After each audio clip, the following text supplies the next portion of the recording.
18 के श्लोक नंबर 62 में भगवान स्वयं कह रहे हैं कि अर्जुन उस परमेश्वर की शरण में जा जिसकी कृपा से परम शांति व शाश्वत स्थान अर्थात सतलोक को प्राप्त होगा। वो परमेश्वर कौन है, कहां है, कैसा है, जानने के लिए कृपया अवश्य सुनिए जगत गुरु तत्वदर्शी संत रामपाल जी महाराज के अमृत वचन।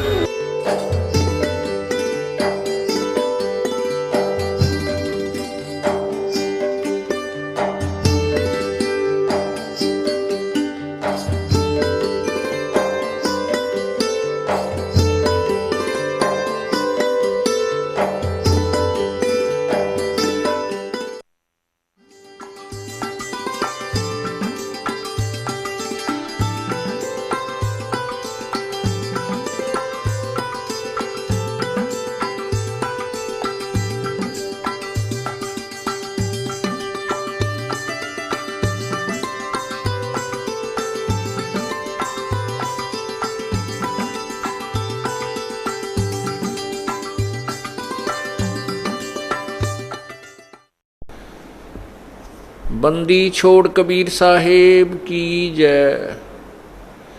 बंदी छोड़ गरीबदास जी महाराज की जय। स्वामी रामदेवानंद जी गुरु महाराज की जय।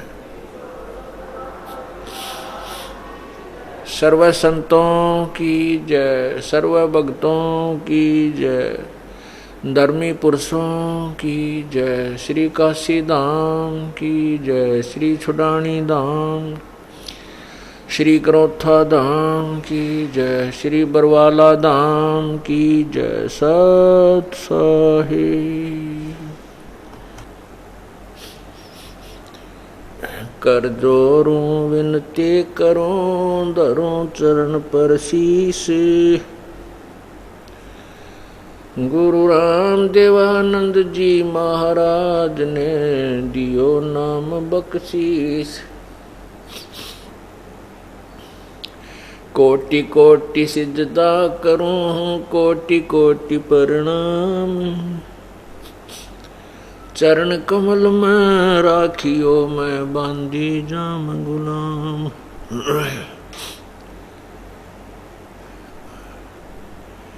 गुरु जी तुम ना भूलियो,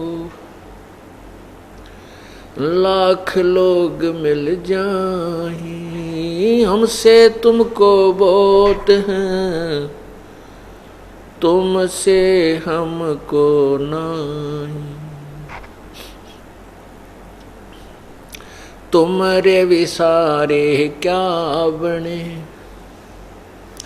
मैं किसकी शरण में जाऊं। शिव विरंच मुनि नारदा, तिनके हृदय न समाऊं।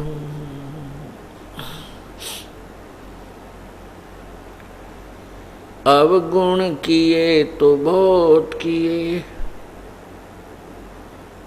करत न मनिहारे। बावे बंदा बख्श दियो, बावे गर्दन उतारी। अवगुण मेरे बाप जी, बख्शो गरीब निवाज। जो मैं पूत कपूत हूँ, बहुर पिता को लादे।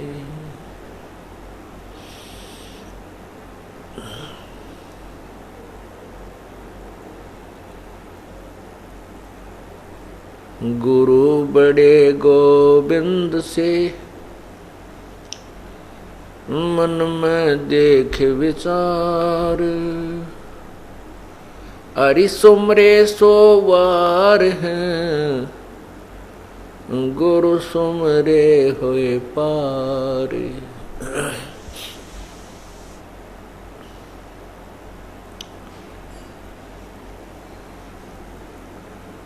बंदे तू कर बंदगी, जय चाव दीदार।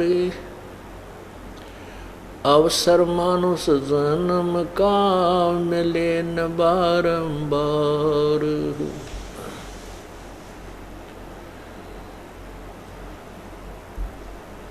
मानुष जन्म पाकर नहीं रटे हरि नाम, जैसे कुआ जल बिना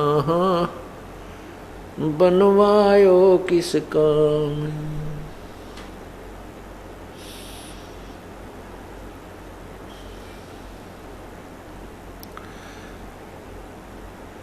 गिरवर जोड़ वडेरे हैं वो माया के धनवंत,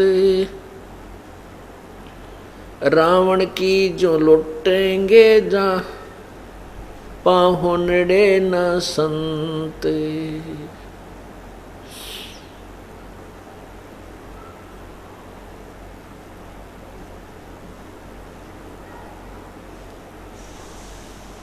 कबीर सब जग निर्धना धनवंता न कोई, धनवंता सो जानियो जिस पे राम नाम धन होवे।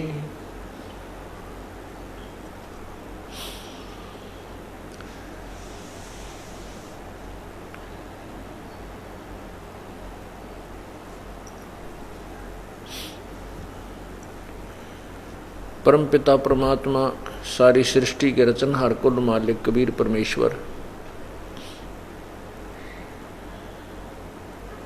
सतलोक से चल कर के इस काल के लोक में आते हैं, जहाँ पर हम सब प्राणी एक कारागार की तरह बंद हैं। हम सभी काल की जेल में हैं और यहाँ पर हमें कोई सुख नहीं है। परमात्मा क्या कहते हैं? झूठे सुख को सुख कहे ये मान रया मन मोद, ये सकल चबीना काल का कुछ मुख में कुछ गोद।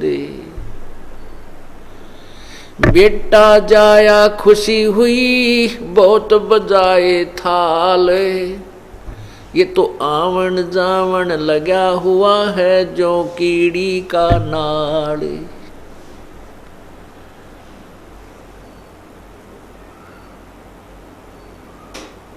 पतझड़ आवत देख कर ये बन रोवे मन माही, जो ऊंची टहनी पात थे अब पीले हो जाही।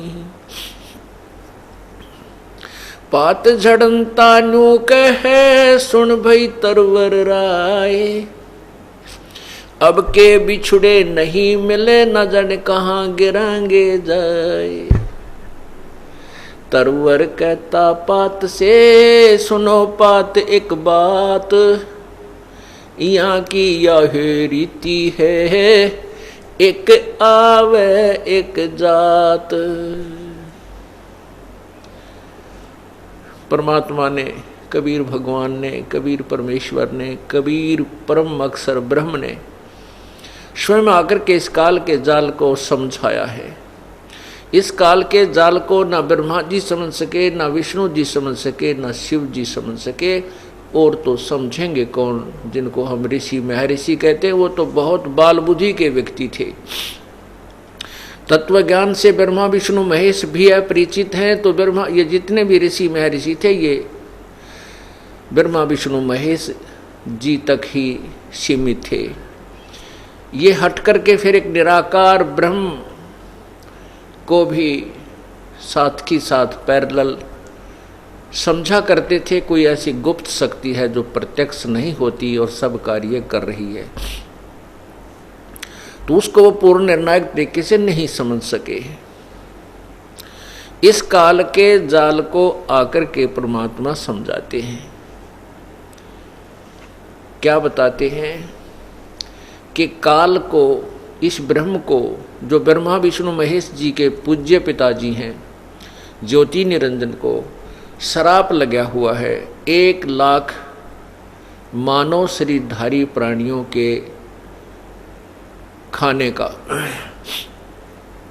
जीव नहीं मरता, लेकिन उस जीव के ऊपर जो ये कवर चढ़ा रखा है, ये खोल चढ़ा दिया 5 तत्वों का, इसके नीचे एक सूक्ष्म शरीर है। उस सूक्ष्म शरीर के अंदर इस स्थूल शरीर के माध्यम से कुछ ऐसी वासनाएं संचित हो जाती हैं, उसमें डिपॉजिट हो जाती हैं, और वो गंध, वो मैल उस सूक्ष्म शरीर, मानव शरीरधारी प्राणी के सूक्ष्म शरीर के ऊपर, शरीर के अंदर एक और शरीर है, इस स्थूल शरीर के अंदर, उसके अंदर समा जाते हैं। उनको निकालने के लिए, उस गंध को निकालने के लिए, अपने आहार के लिए उस काल बलि ने, भगवान काल ने, ब्रह्म ने, जो गीता जी के 11वें अध्याय के 32वें श्लोक में कहता, मैं काल हूँ, सबको खाने के लिए आया हूँ। और अर्जुन भी देख रहा है 11वें अध्याय के 21वें श्लोक में कि आप तो इन देवताओं को भी खा रहे हो। देवताओं में ब्रह्मा विष्णु महेश भी साथ ही होते हैं, और इन ऋषियों को भी खा रहे हो, इन सिद्धों को भी खा रहे हो, जो आप ही के गुणगान सुंदर अच्छे स्तोत्रों के माध्यम से मंगल हो, बख्श दो ऐसी रट लगा रहे हैं। तो वो कहता है, वो काल है ये, उसको 1 लाख जीव खाने का सराप लगा हुआ है, साप लगा है। वो उन सूक्ष्म शरीर के अंदर जो सारे जीवन में ये प्राणी ग्रहण करता है, जैसे खट्टा मीठा खा के, और आप देखते हो व्यसन करने को ज़्यादा दिल चाहता, मन चाहता है। मन ये काल है, काल का ही ये समझो नाना रूप बनकर के ये काल ही हमारे अंदर मन रूप में विद्यमान रहता है। और ये बीड़ी, शराब, मांस, तंबाकू, चरस और ये नाना प्रकार के और कबाड़, मीठे खट्टे पदार्थ बना के खाना, ये मन की ही खुराक, मन की ही चाह है। और इससे जो हमारे अंदर, शरीर के अंदर, सूक्ष्म शरीर में जो नाना प्रकार की वासनाएं डिपॉजिट होती हैं, उनको तपतशिला, एक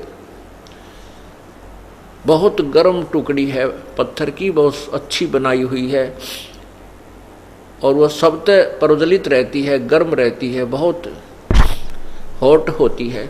उसके ऊपर 1 लाख प्राणियों को डाल देता है, जो यहाँ से इस स्थूल शरीर को छोड़कर चले जाते हैं, जिसको हम कहते हैं वो मर गया।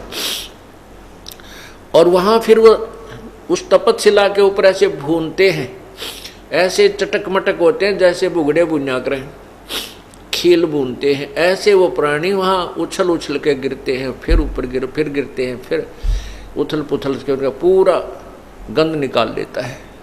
फिर ये अचेत हो जाते हैं प्राणी उस पीड़ा के कारण। उस कुछ समय के उपरांत, उसका सीमित समय है, उसके बाद वो वहाँ से ऊपर आकाश में उड़ा दिए जाते हैं। रास्ते में ये फिर कुछ होश में आ जाते हैं, और फिर धर्मराज के पास जाकर के अपने भविष्य के बारे में जानकारी प्राप्त करते हैं कि अब मुझे कहाँ जाना है, गधा बनना है, कुत्ता बनना है, सूअर बनना है, या कहीं मनुष्य का शरीर भी अभी शेष रहता है। तो ये कहते हैं इस काल ने एक सुनियोजित जाल बना रखा है। इसको पूर्ण परमात्मा कबीर बंदी छोड़ने आके समझाया है। क्या बताते हैं कि बेटा जाया खुशी हुई, बहुत बजाए थाल, ये तो आवन जावन लगा हुआ है, जो कीड़ी का नाल। चींटियों का आपने देखा होगा, लाइन लग जाती है, उसमें कई हजारों की संख्या में इधर भाग रही हैं, कई हजारों की संख्या में वापस आ रही हैं। परमात्मा अपनी अमृतवाणी के माध्यम से हमें ये समझाते हैं कि यहाँ इन प्राणियों का आना और जाना, यानी मृत्यु और जीवन, इस कीड़ी के नाल की तरह प्रतिदिन जारी रहता है, चलता रहता है। अब यहाँ हम खुशी मनाते हैं कि पुत्र हो गया। पुत्र के होने पर थाली बजाई जाती है, और पुत्री हो जाती है तो नाक चढ़ाई जाती है। ये हमारा एक ऐसा रूढ़िवादिता बना दी नकली गुरुओं ने कहते हैं पुत्र के बिना मोक्ष नहीं होता, पुत्र के बगैर मुक्ति नहीं होती। क्यों? कहते फिर वो श्राद्ध निकाल लगा ना बेटा, फिर श्राद्धों से मुक्ति बताते हैं ये। अंतिम संस्कार करेगा बेटा, बुढ़ा करेगा। तो इस तरह की नकली सांग में, नकली एक व्यर्थ की साधनाओं और रीति रिवाजों में इस मानव को भ्रमित कर दिया इन नकली गुरुओं ने। जबकि लड़के और लड़की में कोई अंतर नहीं होना चाहिए। और जब हमें ये ज्ञान हो जाएगा अध्यात्म ज्ञान के होने के पश्चात, तो हम फिर कुछ और ही विचार करते हैं। अब क्या बता रहे हैं कि पुत्र उत्पन्न हुआ तो खुशी मनाई,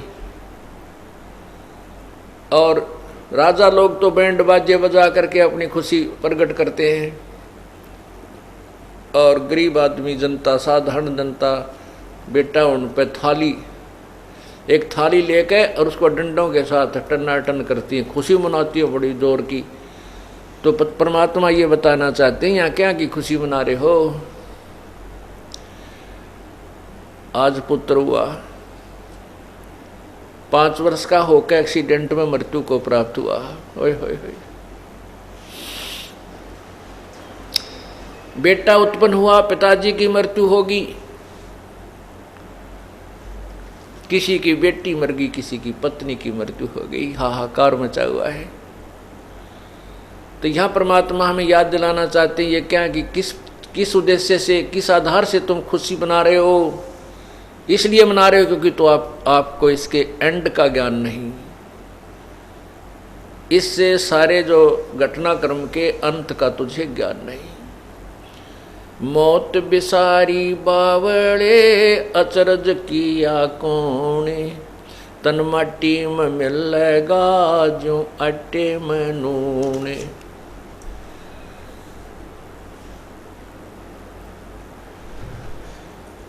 प्रसंग प्रारंभ हुआ है कि ये 3 लोक, ये 21 ब्रह्मांड, ये सभी काल भगवान ब्रह्म ज्योति निरंजन की जेल है। इस कारागार में हम बंद हैं, इससे बाहर हम नहीं जा सकते। ये खुली जेल है, ओपन जेल है। इसमें काफ़ी अच्छी व्यवस्था इसने की हुई है और इसको हम अपना घर मान बैठे हैं। हमारा ये घर नहीं है। इसको समझाने के लिए परमात्मा हमें क्या बताते हैं कि यहाँ पर तो जन्म और मृत्यु सदा बनी रहेगी। जैसे पवित्र गीता जी अध्याय नंबर 2 के श्लोक 12 में गीता ज्ञान दाता स्वयं कहता है कि अर्जुन, तेरे ये नहीं है कि तू, मैं और ये सामने सैनिक खड़े हैं जो युद्ध के लिए तैयार हैं, ये ना जान के हम अभी वर्तमान में ही सब हैं, उत्पन्न हैं। नहीं, हम पहले भी थे, आप और हम पहले भी थे और आगे भी रहेंगे।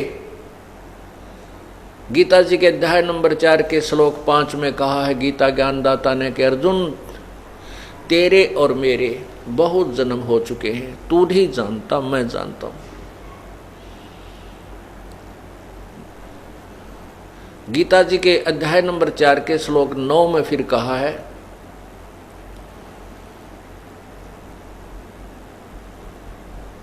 गीता अध्याय नंबर 5-4 के श्लोक 9 में कहा है कि अर्जुन, मेरे जन्म और कर्म अलौकिक है। मेरा जन्म मृत्यु तो होता है लेकिन तुम्हारी तरह नहीं होता।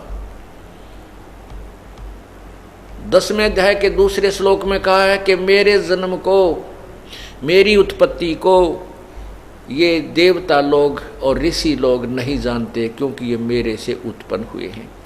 इससे सिद्ध है कि गीता ज्ञान दाता भी जन्मता और मृत्यु को प्राप्त होता है, मरता है। ये अविनाशी नहीं है, इसका भी आना और जाना, आविर्भाव और तिरोभाव अर्थात जन्म मृत्यु बनी रहती है।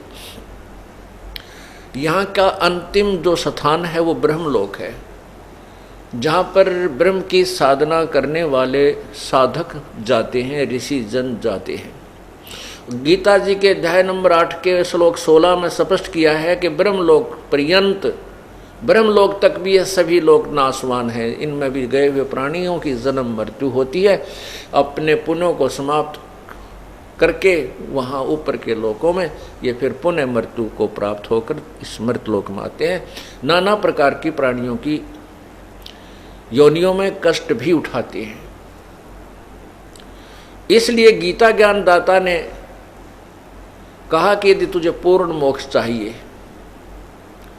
तो तत्वदर्शी संतों की खोज कर, उसके पश्चात जैसे वो संत बताएं उसी प्रकार अपना भक्ति कर्म करके जन्म मृत्यु से छुटकारा पाइए।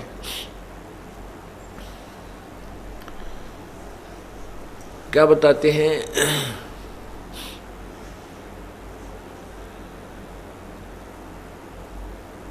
पतझड़ आवत देख कर बन रोवे मन माही, जो ऊंची टहनी डा पत पात थे इब पीले हो जाही। जैसे बसंत ऋतु प्रारंभ होते ही पिछले वर्ष के जो पत्ते लगे हुए थे वो पीले होकर के टूट टूट कर गिर रहे होते हैं, और उनके साथ ही तुरंत बहुत अच्छी कोपल फूट रही होती हैं। कुछ दिनों में वो पत्तों का रूप धारण कर लेती हैं, और एक वर्ष वो भी फिर अपनी मस्ती में हवा के झोंके आते हैं, जब फटफट फटफट करके मस्ती मार करके, और फिर वो नेक्स्ट बसंत में वो फिर टूट टूट कर गिरने लग जाते हैं, और तुरंत ही नए पत्ते फिर आ जाते हैं। परमात्मा कबीर बंदी छोड़ जी हमें इस काल के लोक की स्थिति समझा रहे हैं। कहते हैं जब पत्ता टूट के वृक्ष से भिन्न होता है, वो क्या कह रहा हो, मानो वो ये कह रहा है कि सुन भाई तरवर अर्थात है पेड़, अब सुन ले मेरी दुख भरी कहानी। अब के बिछड़े हुए फिर हम तेरे से नहीं मिल पाएंगे, ना जाने कहाँ गंदे नाले में गिरेंगे या पशुओं के पैरों के नीचे कुचले जाकर हम नष्ट हो जाएंगे। आपका और हमारा संबंध समाप्त हुआ। मानो एक प्राणी, एक मानव अपने परिवार को त्याग कर जब मृत्यु को प्राप्त होकर जा रहा होता है, वो ये कह रहा होता है कि अब हम इस परिवार से इसी शरीर में पुनः नहीं मिल सकते। ना जाने कौन सी योनि में, ना जाने कौन से प्राणी के शरीर में प्रवेश करना होगा। तो परमात्मा मानो समझा रहे हैं, तरवर के माध्यम से, पेड़ के माध्यम से हमें समझाना चाहते हैं। पात जड़नता यूं कहे सुन भई तरवर राय, अब के बिछड़े नहीं मिले, न जाने कहाँ गिरांगे जाए। तरवर कहता पात से सुनो पात एक बात, यहाँ की यह रीति है एक आवे एक जाति। इस काल के लोग की तो यही रिवाज है, ये रीति रिवाज है, ये हार्ड एंड फास्ट रूल है कि जन्म और मृत्यु होगी ही होगी। एक आ रहा है तो एक जा रहा है, यहाँ का एक नियम है। ये परमात्मा इस वृक्ष के माध्यम से हमें ये यथार्थ ज्ञान, तत्व ज्ञान बता रहे हैं। तो यहाँ पर ब्रह्मा विष्णु महेश जी की भी मृत्यु होती है। ये स्वयं स्वीकार करते हैं। श्रीमद् देवी भागवत 3रा स्कंद, जिसमें विष्णु जी कहते हैं कि हे माता तुम शुद्ध स्वरूपा हो, यह संसार आप ही से उद्भासित हो रहा है। मैं ब्रह्मा और शिव हम नाशवान हैं, हम नित्य नहीं हैं, हम सदा रहने वाले नहीं हैं। हमारा तो आविर्भाव अर्थात जन्म, तिरोभाव, मीन मृत्यु होती रहती है। इसे सिद्ध हुआ कि ब्रह्मा विष्णु महेश भी अविनाशी नहीं है, इनका भी आना और जाना कीड़ी के नाल की तरह बना हुआ है। पुण्यात्माओं देखिएगा कि एक ब्रह्मा जी की आयु कितनी है। ब्रह्मा जी का एक दिन कितना है, 1008 चतुर्युग का, इतनी ही रात्रि। इसको लमसम हम 1000 चतुर्युग लेकर चलते हैं। 1000 चतुर्युग का ब्रह्मा जी का दिन, इतनी ही रात्रि, इस प्रकार 2000 चतुर्युग का दिन और रात हुआ। 30 दिन रात का महीना हो गया और 12 महीनों का एक वर्ष हुआ। ब्रह्मा जी की 100 वर्ष की आयु है। ओहो तरह की बताओ, 1008 चतुर्युग, एक चतुर्युग में सतयुग, त्रेता, द्वापर और कलयुग, इनकी 43,20,000 वर्ष इनका समय है, पीरियड है, एज है एक चतुर्युग की। और फिर 1008 चतुर्युग का दिन, फिर इतनी रात है, और फिर 30 दिन का रात का महीना। अब गिनती है भूल जाए इंसान, इतने वर्ष हो जाएंगे। अब फिर क्या बताते हैं कि फिर देखो विष्णु जी की मृत्यु आयु कितनी है, 7 ब्रह्मा की आयु समाप्त हो जाएगी, मृत्यु को प्राप्त हो जाएंगे, यानी उनसे 7 गुना। और विष्णु जी से 7 गुना शिव जी की, शंकर भगवान की, जो काल भगवान का तृतीय पुत्र है, तीसरे नंबर का, जो तमोगुण है, तमोगुण प्रद जिसको कहते हैं, सतयुग विष्णु जी, सतगुण विष्णु जी, रजगुण ब्रह्मा जी और तमगुण शिव जी, ये 3 पुत्र हैं ज्योति निरंजन काल के। तो क्या बताते हैं कि विष्णु जी से 7 गुना शिव जी की आयु, और फिर भी मृत्यु। ओए होए, एती उम्र बुलंद मरेगा अंतरे, कोई सतगुरु लगे न कान न भेंटे वो संतरे। इतनी लंबी उम्र भी तेरी हो जाएगी तो भी अंत में मृत्यु होगी ही होगी, मृत्यु को प्राप्त होगा। इसका कारण क्या है कि इतनी लंबी आयु होकर भी क्यों मर रहे हो? क्योंकि तुमको कोई सतगुरु नहीं मिले। सतगुरु मिले तो इच्छा मेटे, पल पद मिल पदे समाना, चल हंसा उस लोक पठाऊं जो आदि अमर अस्थाना। 4 मुक्ति जा चंपी करती माया होरी दासी, दास गरीब अभय पद पर से वो मिले राम अविनाशी। ब्रह्मा विष्णु महेश की मृत्यु और इनके पिता काल ब्रह्म की मृत्यु। स्वयं कहता है कि मेरे भी जन्म मृत्यु होती है, लेकिन मेरे और जन्म अलौकिक हैं। वो अलौकिक कैसे हैं, वो एक अलग कहानी है, लंबा विस्तृत ज्ञान वो अलग से बनता है, इसका बहुत गहन विषय है ये। वो क्या होता है कि 70,000 जब शिव मर जाते हैं, 70,000 शिव, ये काल का पुत्र जो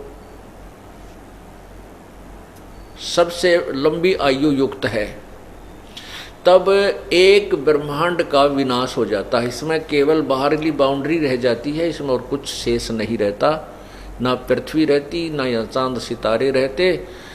और फिर ये क्या करता है, ये काल भी जो अपना शरीर, इसको ये स्वयं अपना शरीर धारण करता है, इस शरीर को छोड़ देता है। ये फिर इस सभी प्राणियों को दूसरे ब्रह्मांड में ले जाता है। 21 ब्रह्मांड हैं इसके। तो वो जो एक काल की मृत्यु हुई, 70,000 शिव मर जाने के उपरांत जो काल की एक मृत्यु हुई, काल मर्या, तो वो एक युग है परब्रह्म का, अक्षर पुरुष का। ये क्षर पुरुष है काल, अक्षर पुरुष का एक युग हुआ। अब विचार कीजिए, अब परब्रह्म की मृत्यु समझाते हैं आपको। अब एक युग हो गया, जब 70,000 शिव मर गए तो काल मर गया। काल की एक बार एक ब्रह्मांड का नाश होता है और काल की मृत्यु होती है, तो एक युग हुआ परब्रह्म का। ऐसे ऐसे 1000 युग की परब्रह्म का दिन है, इतनी ही रात्रि है। और ऐसे ही फिर 1000 युग का दिन, 1000 युग की रात्रि। नोट चतुर्युग, ये ध्यान रखना। इसमें चतुर्युग नहीं है, इसमें केवल युग है।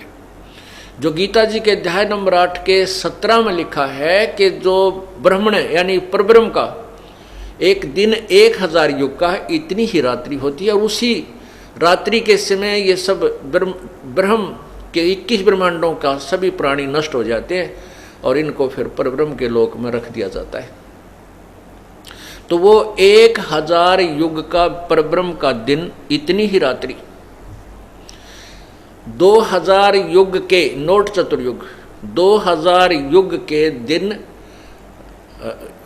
एक दिन रात हुआ, और 30 दिन रात का एक महीना, और ऐसे 12 महीने का एक वर्ष, और 100 वर्ष की परब्रह्म की आयु अक्षर पुरुष की हुई। पुण्यात्मा, आप बहुत विचारवान हो। आज बेटे और बेटियां एजुकेटेड हैं, माइंडेड हैं। ये जो एजुकेशन आपको मिल रही है, ये आपके काम आने की है। और जो अक्षर ज्ञान आपने ग्रहण किया, वो भी अच्छी बात है, क्योंकि वो अब इस तत्व ज्ञान के समझने में सहयोग देगा आपको। और ये आपको तत्व ज्ञान जो है, ये समझना बहुत आसान भी हो जाएगा, क्योंकि गुरु के बिना ज्ञान समझ में नहीं आता। टीचर की इसलिए आवश्यकता होती है कि वो सब सदग्रंथों को पढ़कर अध्ययन करके फिर विद्यार्थियों को बहुत ही सिंपल वे से, बहुत ही साधारण तरीके से समझाता है, जिससे वो शीघ्र ग्रहण कर लेते हैं। इसलिए बताया है कि गुरु बिन काहू न पाया ज्ञाना, जो थोथा वो छड़े किसाना। 8वें अध्याय, गीता जी के 8वें अध्याय के 70वें श्लोक में कहा है कि वो ब्रह्मण यानी परब्रह्म का जो एक दिन है, वो 1000 चतुर्युग का है, 1000 युग का है, चतुर्युग का नहीं है। इन अनुवादकर्ताओं ने इसमें गड़बड़ी की है थोड़ी सी। ये देखिएगा गीता जी, ये श्रीमद् भगवत गीता, गीता प्रेस गोरखपुर से प्रकाशित है, और 8वां अध्याय देखिएगा। इसमें ये 16वां श्लोक देखें। हे अर्जुन, ब्रह्मलोक पर्यंत सब लोग पुनर्वर्ती में हैं, परंतु मुझको प्राप्त होकर पुनर्जन्म नहीं होता। इसका इन्होंने अर्थ गलत किया है। हिंदी देखिएगा। अब्रह्म भुवनाथ लोका पुनर्वर्ती न है अर्जुन, माम उपेतु कौनते पुनर्जन्म न विद्यते। इसका अर्थ यह है कि जो इस बात को नहीं जानते कि ब्रह्मलोक तक सभी नष्ट होते हैं, न विद्यते, विद्य विद धातु से बनता है, विद्य माने विद्या, ज्ञान। जिनको ये पता नहीं है, वो मुझे प्राप्त होकर भी मृत्यु को प्राप्त होते हैं। फिर भी हम इसको देख ले, ब्रह्मलोक तक जितने भी हैं ये मृत्यु को प्राप्त होते हैं। फिर 17वें में क्या कहा है? सहस्र युग पर्यंतम अह यत ब्रह्मणे विदु। ब्रह्मणे माने बड़े भगवान का, यानी एक एक अक्षर का समय अनुसार उसके अर्थ बदल जाते हैं।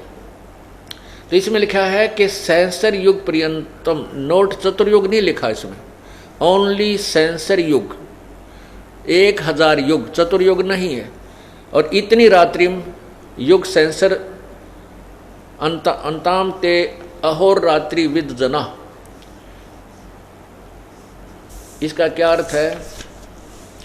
इन्होंने क्या किया है, ब्राह्मण का अर्थ, ब्रह्मणे का अर्थ ब्रह्मा कर दिया। नहीं, ये लिखना परब्रह्म का जो एक दिन है उसको 1000 युग, नोट चतुर्युग, सेंसर युग पर्यंतम, केवल 1000 युग लिखा है संस्कृत में, और रात्रि भी 1000 युग अवधि वाला, और रात्रि को भी 1000 युग नोट चतुर्युग अवधि वाला जो पुरुष तत्व से जानता है वे योगी जन काल के तत्व को जानते हैं। जो इस ज्ञान को बता देगा कि उस परब्रह्म की कैसे 1000 युग की रात्रि है वो कैसे होती है, तो वो काल के को तत्व से जानता है, अर्थात वो तत्वदर्शी संत है। ये एक प्रमाण और मिल गया।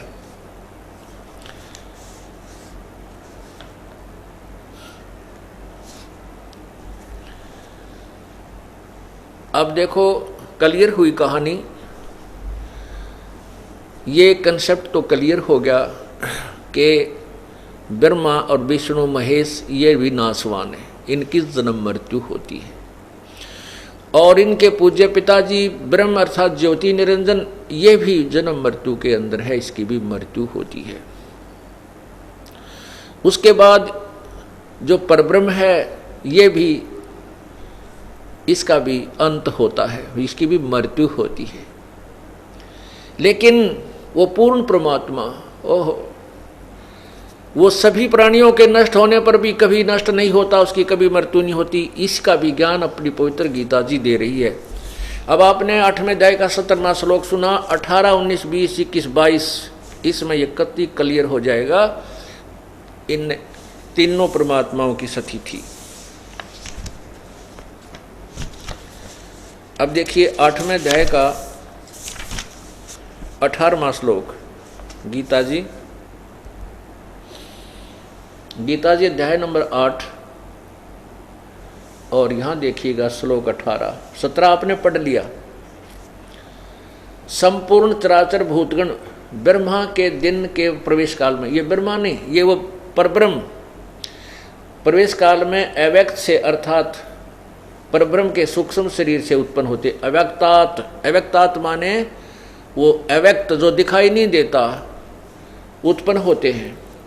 और ये ब्रह्मा नहीं, ये परब्रह्म अक्षर पुरुष की रात्रि के प्रवेश काल में उस अव्यक्त नामक परब्रह्म के सूक्ष्म शरीर में ही लीन हो जाते हैं। आगे देखिए अब क्या बताया है, वे और वही यह भूत समुदाय यानी प्राणी उत्पन्न होकर प्रकृति के वश हुआ, रात्रि के प्रवेश काल में लीन होता है, दिन के प्रवेश काल में उत्पन्न होता है, अर्थात ऐसे जन्म मृत्यु का क्रम चलता है। अब 20 में देखो क्लियर कर दिया, परंतु उस अव्यक्त यानी परब्रह्म से भी उस अव्यक्त से भी अति परे जो दूसरा विलक्षण जो सनातन अव्यक्त भाव है वह परम दिव्य पुरुष, ओह, सब भूतों के नष्ट होने पर भी नष्ट नहीं होता।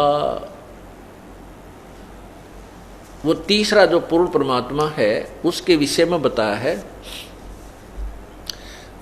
एक अव्यक्त तो गीता ज्ञान दाता स्वयं के लिए कह रहा है 7वें अध्याय के 24वें श्लोक में कि मैं अव्यक्त हूं। अव्यक्त का अर्थ होता है जो वस्तु विद्यमान हो और हमें दिखाई ना दे। जैसे बादल सूर्य के सामने छा जाते हैं तो उस समय सूर्य अव्यक्त होता है, अदृश्य होता है, लेकिन उसकी स्थिति बरकरार रहती है, वो साकार रूप में बादलों से परे चमक रहा होता है। ऐसे ही ये ब्रह्म भी अव्यक्त है, ये किसी के सामने नहीं आता, वो ज्यों के त्यों स्वरूप में ब्रह्मलोक के ऊपरले हिस्से में एक ब्रह्मांड में ये गुप्त रहता है, ये भी अव्यक्त कहलाता है। उसके बाद दूसरा अव्यक्त ये आपने सुना कि ब्रह्म ये अक्षर पुरुष है यानी परब्रह्म है, जिसके अंदर ये सभी प्राणी जो ब्रह्म के क्षेत्र में हैं ये सभी उसमें लीन हो जाते हैं। 1000 युग के बाद इनके परब्रह्म के और ब्रह्म के दोनों ही के प्राणियों का अंत हो जाता है। और ऐसे उस अव्यक्त यानी परब्रह्म के दिन के समय तो ये सभी साजबाज सृष्टि बनी रहती है, जब उसकी रात होती है सब नष्ट होकर के उसमें इकट्ठे करके रख दिए जाते हैं। अब 8 कि 20वें श्लोक में स्पष्ट किया है कि उस अव्यक्त से भी परे जो अव्यक्त, जो सनातन अव्यक्त भाव है, अर्थात वो परम जीव पुरुष तो सभी प्राणियों के नष्ट होने पर भी कभी नष्ट नहीं होता। अब पुण्यात्माओं, हमने यही समझना है। इसको समझने के बाद फिर हम जिस मार्ग पर चलेंगे फिर विचलित नहीं होंगे, और तब हम भक्त बनेंगे। जैसे गीता जी में कहा कि अर्जुन, जब तेरा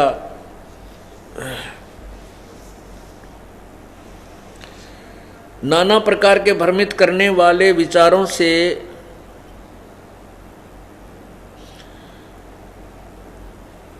आप भ्रमित ना होकर के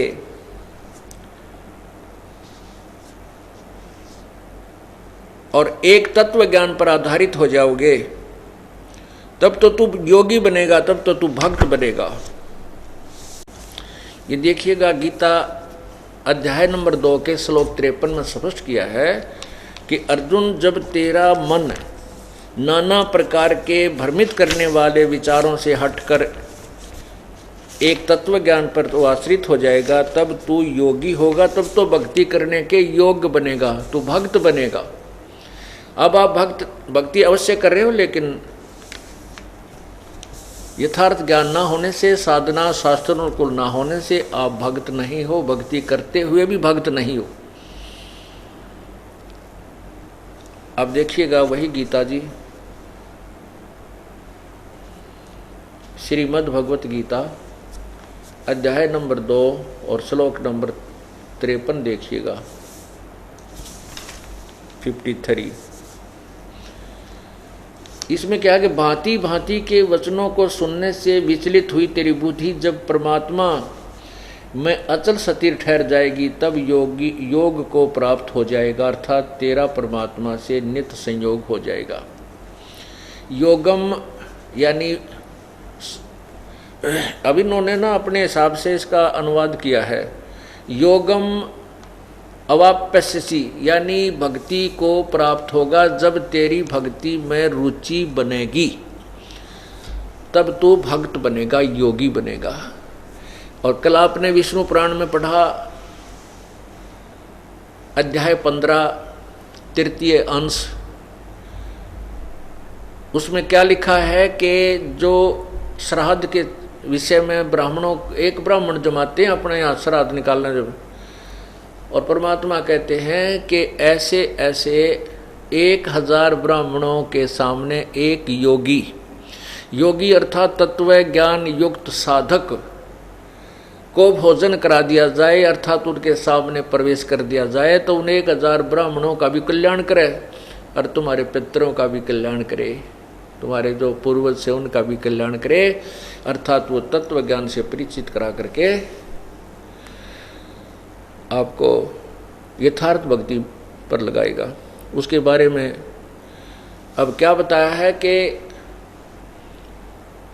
ब्रह्मा विष्णु महेश जी और ब्रह्म परब्रह्म अक्षर पुरुष सरपुरुष ये सभी नाशवान है। इसी का प्रमाण गीता जी अध्याय नंबर 15 के श्लोक 16 और 17 में निर्णायक दिया है।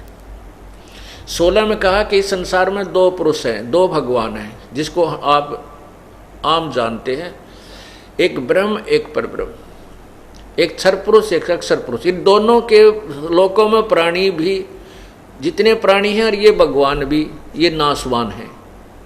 आत्मा अमर है, ये नहीं मरती, ये तो किसी की भी नहीं मरती, गधे की भी नहीं मरती, सूअर की भी नहीं मरती। फिर बताया कि वास्तव में उत्तम पुरुष, पुरुषोत्तम, जिसको पुरुषोत्तम कहना चाहिए, सर्वश्रेष्ठ प्रभु जिसको हम कहें, वो तो इन दोनों से भी अन्य है, वो परमात्मा इति उदाहरते, उसको भगवान कहते। और वही तीनों लोकों में प्रवेश करके सबका धारण पोषण करता है, वो स अवय ईश्वर है, वह अविनाशी परमात्मा है, वास्तव में वो अविनाशी है।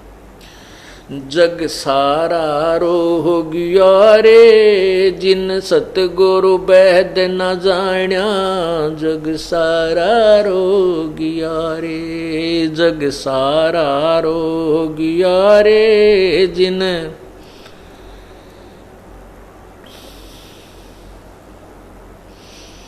भाई जन्म मरण का रोग लगा है, तृष्णा बडरी खांसी रे। जन्म मरण का रोग लगा है, तृष्णा बडरी खांसी।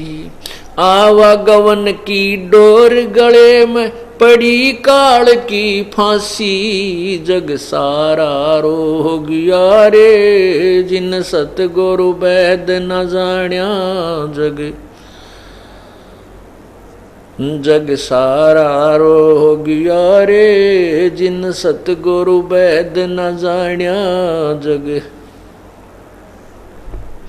भाई देखा देखी गुरु शिष्य बन गे, किया न तत्व विचारा रे। देखा देखी गुरु शिष्य बन गे, किया न तत्व विचारा। गुरु शिष्य दोनों के सिर पे युकाल ठोके पंजारा। जग सारा रो गया रे, जिन सतगुरु वैद न जाण्या। जग सारा रो गया रे, जिन सतगुरु वैद न जाण्या। भाई अंधे की बाँ,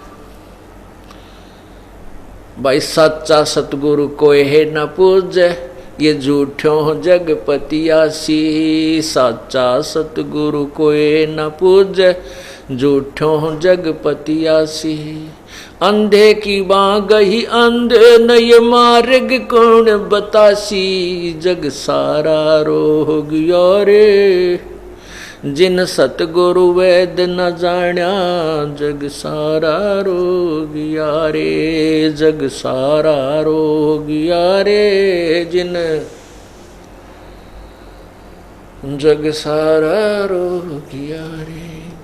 भाई सार शब्द सर जीवन बूटी, गस गस अंग लगावे। सार शब्द सर जीवन बूटी, गस गस अंग लगावे। कहे कबीर तुम सत कर मानो, ये जन्म मरण मिट जावे। जग सारा रो गया रे, जिन सतगुरु वैद न जाण्या। जग सारा रो गया रे, जग सारा रो गया रे।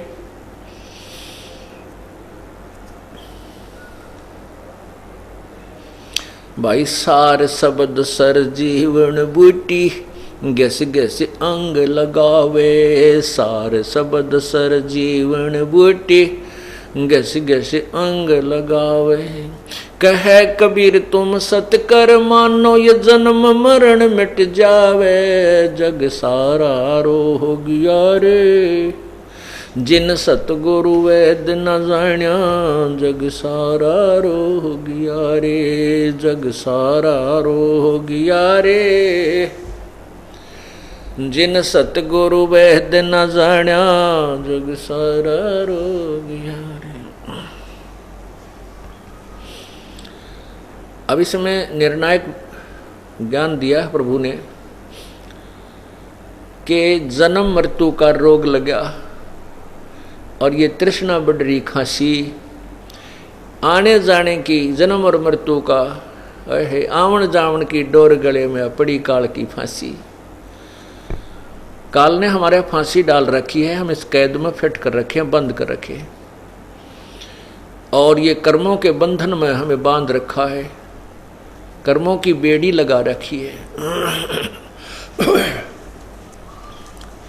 और इस कर्म के आधार से हमारा एक सृष्टि कर्म चक्र ने निर्धारित कर दिया है, अपना एक संविधान बना रखा है।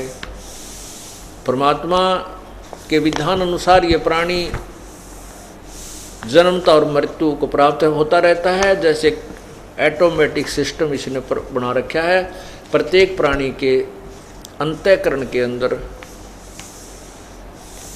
ये सभी आपके पुण्य और पाप कोड वर्डों में डिपॉजिट होते हैं, और इनकी एक फाइल प्रभु के दरबार में प्रत्येक प्राणी की होती है। परमात्मा के कंप्यूटर में भी सबके संस्कार डिपॉजिट होते हैं, और वहाँ से फिर प्रभु के ऑटोमेटिक सिस्टम तय, वो बीच में अपने सिर में दर्द नहीं करता भगवान, जैसे कर्म करेगा वैसे ही फल उसने निर्धारित किए हैं, उसके आधार पर ऑटोमेटिक ये अपने नष्ट शरीरों में जाता है, धर्मराज के दरबार में भी जाता है, नरक में भी जाता है, अन्य प्राणियों के शरीरों में भी जाएगा ही जाएगा। जब तक, कब तक? जब तक इन कर्मों को डिस्टर्ब करने वाला, इन कर्मों को चेंज करने वाला, परिवर्तित करने वाला पूर्ण परमात्मा का नुमाइंदा संत नहीं मिलेगा। मासा घटे न तिल बध है, विद न लिखे जो लेख, सच्चा सतगुरु मेट कर ऊपर मारे मेख। अब तो इस प्रकार ये अपने कर्म और संस्कार को प्राणी भोगता रहता है। जब परमात्मा आते हैं, परमात्मा आते हैं या फिर अपने दास को फिर भेजते हैं अपनी कुछ आंशिक शक्ति दे करके, उसमें इन संस्कारों को चेंज किया जाता है, बदला जाता है, उसकी विधि बताई जाती है, फिर आपको वो तरीका बताया जाता है कि आप इन संस्कारों को ऐसे कीजिए, ये ऐसी साधना कीजिए, जिससे फिर आपके अंतःकरण में जो डिफेक्टिव कर्म थे वह सारे समाप्त होने लग जाएंगे और ये गुड कर्म ये आपके हृदय में जमा होने लग जाएंगे। फिर इसके आधार से आगे हमें सब क्रिया होगी, हमारे शुभ ज़्यादा हो जाएंगे, हमारी भक्ति अधिक हो जाएगी तो हम सतलोक चले जाएंगे। ऑटोमेटिक सिस्टम है, वहाँ तभी जाएंगे जब हम ऋण मुक्त हो जाएंगे, हमारे पुण्य अधिक बढ़ जाएंगे और पाप क्षीण हो जाएंगे, समाप्त हो जाएंगे, नष्ट हो जाएंगे। कुछ ऐसे कर्म होते हैं जिनके प्रतिफल में हमने अपनी भक्ति ही देनी होती है, उसका और कोई तरीका नहीं होता नष्ट करने का। तो वो भक्ति हम अपने जो सतनाम में प्रथम मंत्र है वो ब्रह्म को दे देंगे, ये हमारे को यहाँ से जाने देगा। हम ब्रह्मलोक में नहीं जाएंगे, हम ब्रह्म की साधना करके ओम नाम के जाप के आधार पर और यज्ञ करके हम ब्रह्मलोक में चले जाते थे, जो यहाँ का एक ब्रह्मांड का सुप्रीम होटल है, सबसे बड़ा रेस्टोरेंट है, जहाँ पर सारी बकवाद अन्य लोगों से अधिक है। जैसे कहीं बताऊँ 5 स्टार होटल है, उसमें सारी बकवादें हैं, ज़्यादा महंगा है, एक रात में 10,000 रुपये खर्च हो जाते हैं, एक दिन रुक जाता है। तो वहाँ तो वह जाएंगे जिनके पास धन गणा होगा, जिसने 2 रुपया की दाल की रोटी खानी है वो 5 स्टार में कैसे जा सकता है, उसके पास ब्योंत को नहीं जाने का। तो फिर वो 5 स्टार वाला भी व्यर्थ है, क्योंकि उसकी पूंजी, उसकी जेब वहाँ समाप्त होती है और वो अपने धन से ही वहाँ लाभ ले सकता है। ऐसे ही 21 ब्रह्मांड के अंदर प्रत्येक प्राणी अपने ही पुण्यों का प्रतिफल, चाहे वह स्वर्ग में जाए चाहे महास्वर्ग में जाए, वहाँ प्राप्त करता है और अपने पुण्यों के क्षीण होने के उपरांत फिर तुरंत ही इस मृतलोक में आकर के वही फिर प्रोसीजर शुरू हो जाता है जन्म और मृत्यु का। इसलिए गीता जी के अध्याय नंबर 8 श्लोक 16 में कहा है कि ब्रह्मलोक तक भी ये सभी पुनर्वर्ती में है, अर्थात वहाँ भी जाने वाले वापस आते हैं लौटकर। केवल एक स्थान है सतलोक, 15वें अध्याय के गीता जी के 15वें अध्याय के श्लोक 4 में कहा कि जब तत्वदर्शी संत मिल जाए, उस तत्व ज्ञान की प्राप्ति के पश्चात तत्व ज्ञान की प्राप्ति के पश्चात और उस संत के द्वारा बताए ज्ञान के आधार से उस पूर्ण परमात्मा के उस परम पद की खोज करनी चाहिए, जहाँ पर जाने के बाद साधक लौटकर पुनः संसार में नहीं आते। और जिस परमेश्वर से सारे संसार रूपी वृक्ष की अर्थात पूरे ब्रह्मांडों की रचना हुई है, गीता ज्ञानदाता कहता है कि मैं भी उसी की शरण में हूँ और उसी की साधना सभी को करनी चाहिए।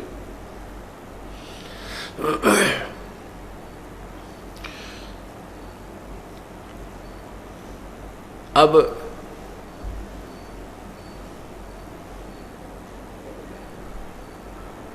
हमने उस परमात्मा के सतलोक में जाना है, सतलोक की प्राप्ति करनी है, जहाँ जाने के बाद फिर जन्म मृत्यु फॉरएवर सदा के लिए समाप्त हो जाएगी।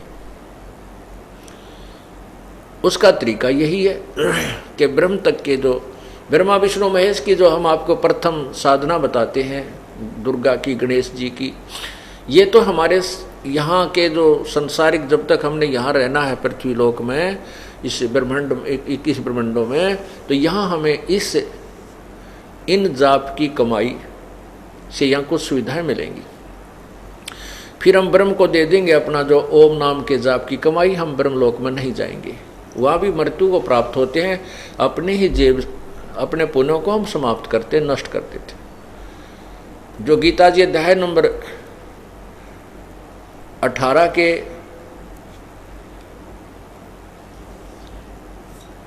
श्लोक नंबर 62 में कहा है कि हे अर्जुन, तू सर्वभाव से उस परमेश्वर की शरण में जा जिसकी कृपा से ही तू परम शांति और सतलोक को प्राप्त होगा, शाश्वत स्थान को प्राप्त होगा। उसी के विषय में कहा है कि उस परमात्मा के पाने के लिए 18वें अध्याय के 66वें श्लोक में कि सर्वधर्मान परित्यज माम एकम शरणं व्रज अहम तवा सर्व पापेभ्यः मोक्षामि मा शुच, कि मेरे लेवल के ब्रह्म तक की जो साधना मुझे छोड़ दे, मेरे में छोड़ दे, फिर तू उसे एक सर्वशक्तिमान अद्वितीय भगवान की शरण में जाइए, फिर मैं तुझे सब पापों से मोक्ष कर दूंगा। अर्थात हम अपने ओम नाम की कमाई को और इस यज्ञाधि की कमाई को ब्रह्मलोक में नष्ट करते रहे। अब हम सियाने हो जाएंगे, हम उन रेस्टोरेंटों में बकवाद करने नहीं जाएंगे, हम इस धन को अपनी पूंजी में लगाएंगे और जिसका लेना देना है वो बराबर करेंगे, और जिस कारण से हम इस काल के चुंगल से, कैद से, कारागार से छूट जाएंगे। अब आपने सुना है कि जग सारा रोगिया रे, जिन सतगुरु वैद न जाण्या जग सारा रोगिया रे। भाई जन्म मृत्यु का रोग लगा या तृष्णा बढ़ी खासी, और आने जाने की डोर गले में या पड़ी काल की फांसी। फिर बताया है कि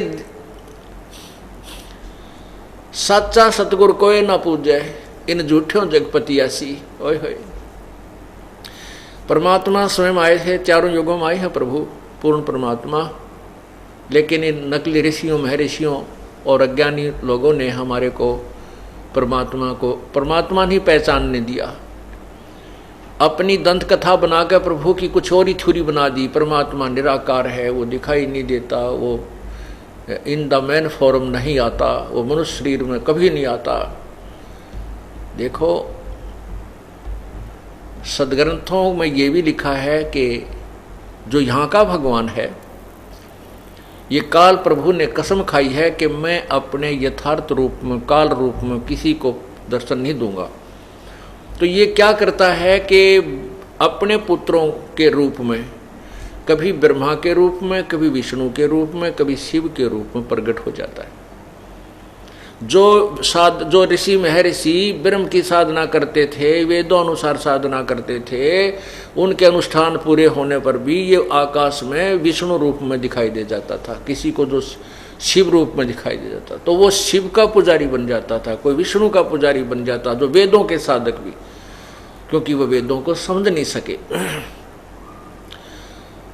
इस प्रकार ब्रह्मा विष्णु महेश की साधना दृढ़ होती चली गई। ये काल चाहता है कि मेरी भक्ति करें, लेकिन इसके एक अपनी जो प्रतिज्ञा आगे अड़ जाती है, ये अपना वास्तविक स्वरूप नहीं दिखा सकता।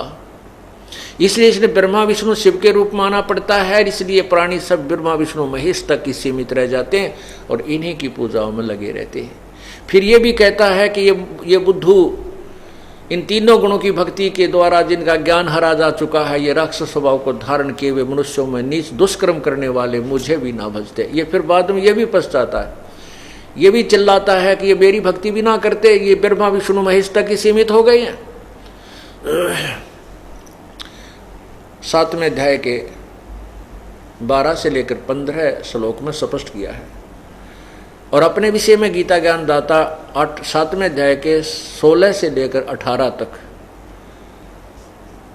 इन 3 श्लोकों में स्पष्ट करता है कि मेरी भक्ति भी 4 प्रकार के करते हैं। ब्रह्म साधना,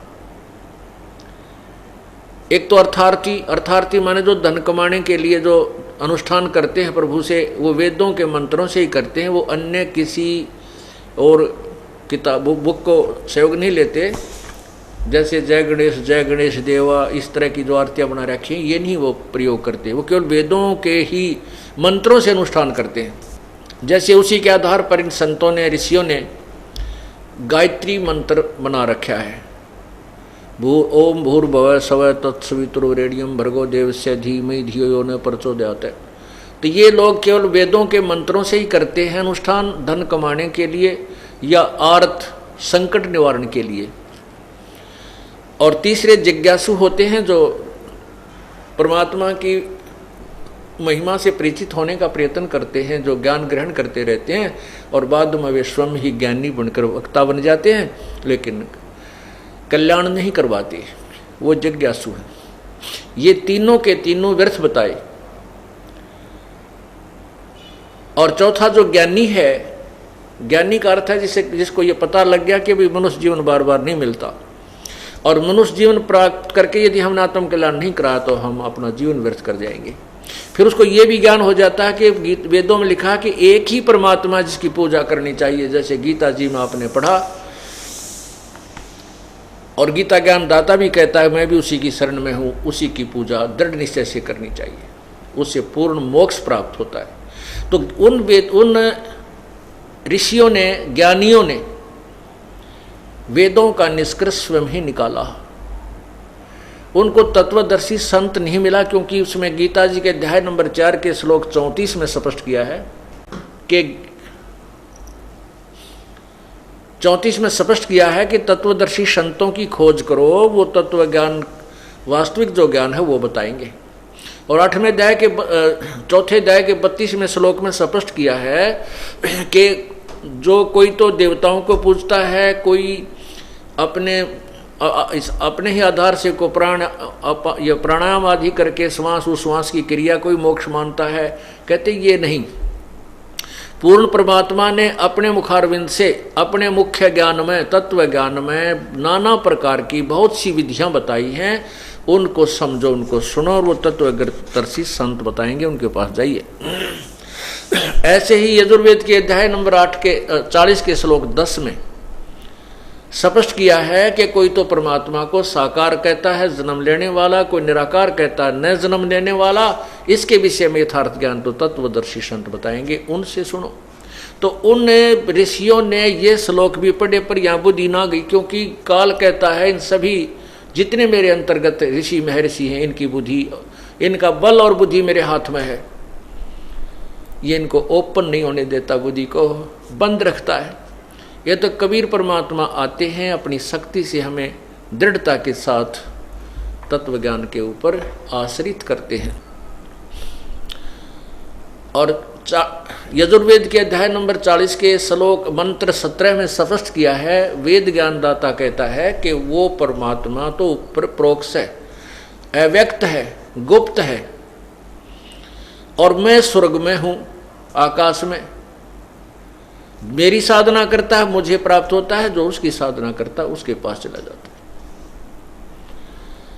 अब उन ऋषियों ने, जो ज्ञानी आत्मा थी, उनको ये तो हुआ कि उन्होंने निष्कर्ष निकाल लिया कि यजुर्वेद के अध्याय नंबर 40 के मंत्र श्लोक में 15 में लिखा है कि ओम कर्तु शमर, किल्वे शमर और कर्तुम शमर।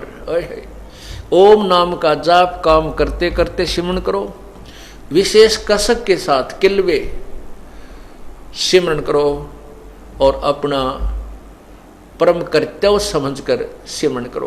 अब ओम नाम तो गीता वेद ज्ञान दाता ने अपना बताया है, जैसे गीता जी अध्याय नंबर 8 के श्लोक 13 में कहा कि ओम इति एक अक्षरम ब्रह्म द्वहन माम अनुस्मरण ये पर्याति तजन देहम सयाति परमाम गतिम, कि मेरा तो ओम नाम है, और जो इसका सिमरन अंतिम श्वास तक करता है, मृत्यु तक, तो मेरे को प्राप्त होता है। फिर गीता जी अध्याय नंबर 17 के श्लोक 23 में स्पष्ट किया है कि उस पूर्ण परमात्मा के पाने का 3 मंत्र का जाप है। ओम तत्सत इति निर्देश है ब्रह्मण त्रिविध समर्थ है। इस ओम नाम, ओम और तत्सत, तत्सत ये सांकेतिक है, गुप्त है। ओम और तत् ये सांकेतिक और शब्द है, अक्षर है। इन 2 अक्षर का एक सतनाम बनता है। और फिर तीसरा जो सत्य है, सत शब्द है, उसको सार शब्द सार शब्द कहते हैं, वो सार नाम अलग से दिया जाएगा, वो तीसरा है।